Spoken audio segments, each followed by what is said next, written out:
যদি বাংলাদেশে থাকতাম তাহলে মোটামুটি ভালো টাকা ইনকাম করতে পারতাম, ঠিক আছে।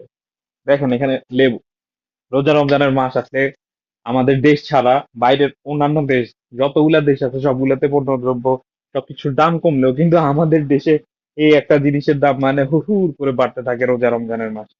এক একটা লেবুর পিস যদি 30 টাকা হয় তাহলে বুঝেন এখানেও শরবত খাইতে লবণ আর চিনি দিয়ে খাইলে আর সমস্যাটা কোথায়।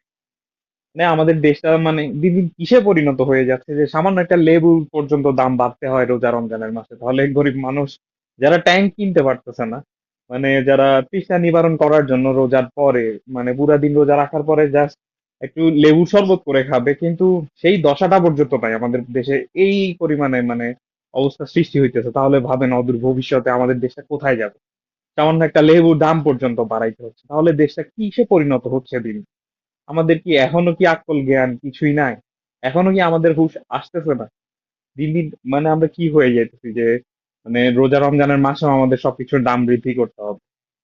আসলে এগুলা নিয়ে আমাদের সবারই ভাবা উচিত।